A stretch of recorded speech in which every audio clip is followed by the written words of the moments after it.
Witam serdecznie na moim kanale. Dzisiaj kurki, co nieco na ich temat. Głównie film będzie o tym, jak oczyścić kurki. Mamy dwa sposoby oczyszczania kurek, w zależności od tego, do czego będziemy je używać. I dzisiaj pokażę Wam jeden ze sposobów oczyszczania kurek, tak by piach nie trzeszczał nam w zębach. Zanim jednak zaczniemy oczyszczać grzyby, co nieco na ich temat. Kurki niesamowicie smaczne. Mają bardzo wyrazisty, pieprzny smak. Nadają się do wielu potraw. Możemy robić z nimi jajecznicę. Możemy marynować, robić sosy, dusić. Świetnie pasują z makaronem, kaszą. Naprawdę polecam.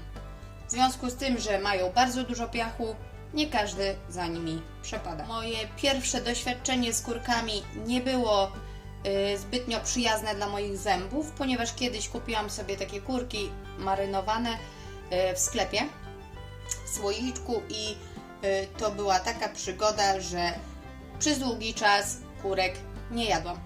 Ale od momentu, kiedy wiem, jak dobrze oczyścić kurki, sama robię sobie różne fajne potrawy w domu. No i powiem Wam, że kurki to nie jest wcale taki tani grzyb.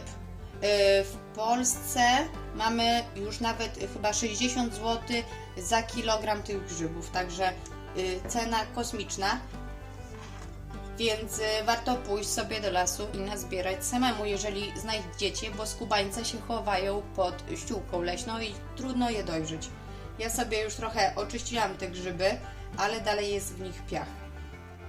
No i tak, kurki zbieramy od czerwca do października i one rosną w takich mieszanych lasach i lastoliściastych i lubią się właśnie chować pod liściami, ściółką leśną. I jeszcze chcę Wam powiedzieć, że kurkę można pomylić z lisówką pomarańczową, która jest bardzo podobna do kurek.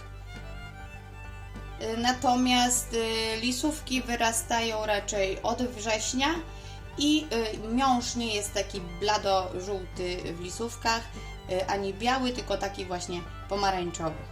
Także na szybko powiedziałam Wam nieco o grzybkach, a teraz zabierajmy się za ich oczyszczanie. Grzyby przekładam sobie do miseczki, takiej przezroczystej, żeby można było widzieć, jak opada cały brud. A i jeszcze Wam nie powiedziałam, jakbyście znaleźli kurkę, to znaczy, że obok gdzieś jest następna, ponieważ te grzyby lubią rosnąć w takich skupiskach w rodzinach. Także miejcie na uwadze. No dobra, grzybki mam przełożone do miseczki. Teraz zasypuję je 1 łyżeczką soli.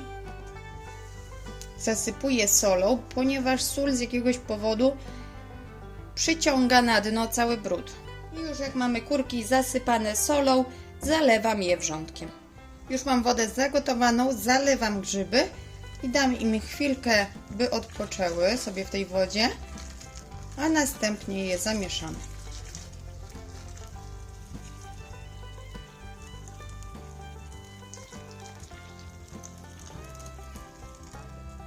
Ok, pora zamieszać grzyby.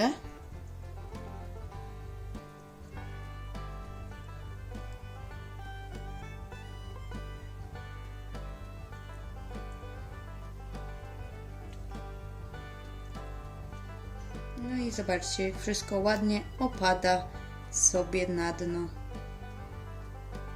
Grzybki już się chwilę pomoczyły, teraz wyciągam je z wody, odlejemy tą brudną wodę i zrobimy to samo.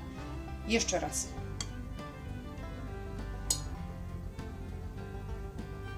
Oto co wypłynęło z grzybów, mamy tu piach i inne pozostałości lasu. Ponownie zalewam gorącą wodą.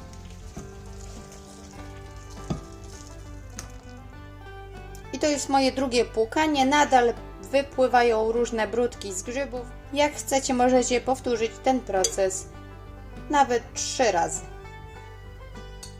I ponownie wyciągam grzyby z wody i odleję brudną wodę.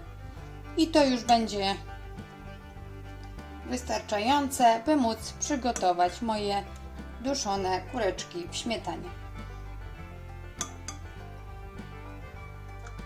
I to był sposób na płukanie grzybów, oczyszczanie.